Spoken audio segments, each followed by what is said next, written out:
माता सीता का श्राप। वाल्मीकि रामायण के अनुसार वनवास के दौरान भगवान राम, लक्ष्मण और माता सीता पितृपक्ष में श्राद्ध करने के लिए बिहार के गया धाम पर पहुँचे। वहाँ ब्राह्मण ने भगवान श्री राम और लक्ष्मण को श्राद्ध कर्म करने के लिए आवश्यक सामान जुटाने के लिए कहा। इस पर भगवान राम व लक्ष्मण सामान लाने के लिए नगर की ओर चल पड़े, पर उन्हें आने में देर हो गई।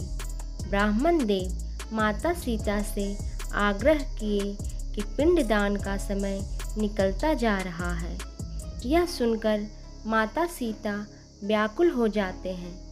इसी दौरान दशरथ जी की आत्मा ने उन्हें आभास कराया कि पिंडदान का वक्त बीता जा रहा है। यह जानकर माता सीता असमंजस में पड़ गईं। तब माता सीता ने समय के महत्व को समझते हुए स्वयं अपने ससुर राजा दशरथ का पिंडदान करने का फैसला किया। उन्होंने फल्गु नदी, वट वृक्ष, कौवा, तुलसी, ब्राह्मण और गाय को साक्षी मानकर स्वर्गीय राजा दशरथ का पिंडदान विधि विधान से किया। राजा दशरथ ने माता सीता के हाथों पिंडदान स्वीकार कर लिया। माता सीता खुश हुई कि उनकी पूजा दशरथ जी ने स्वीकार कर ली है। थोड़ी देर बाद भगवान राम और लक्ष्मण सामान लेकर आए और पिंडदान के विषय में पूछा।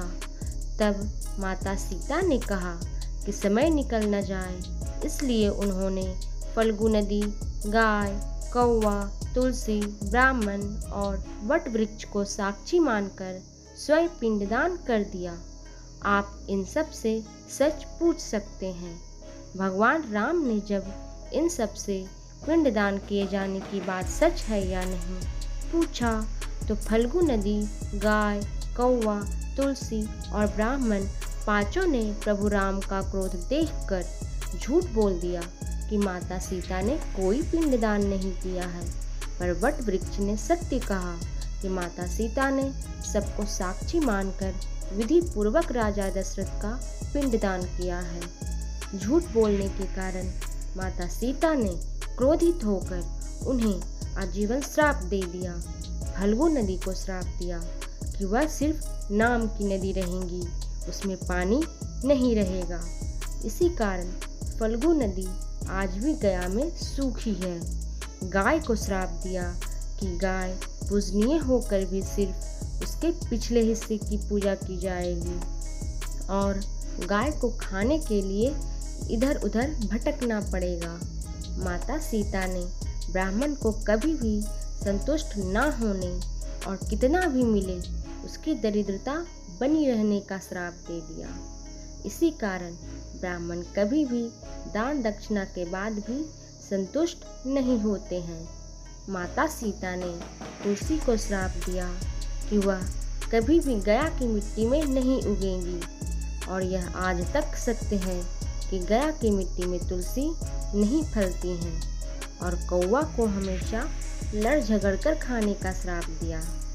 माता सीता ने सच बोलने के लिए वट वृक्ष को आशीर्वाद दिया कि उसे लंबी आयु प्राप्त होगी और वह दूसरों को छाया प्रदान करेंगी। ऐसे ही और वीडियोस देखने के लिए मेरे चैनल को सब्सक्राइब, लाइक और शेयर जरूर करें।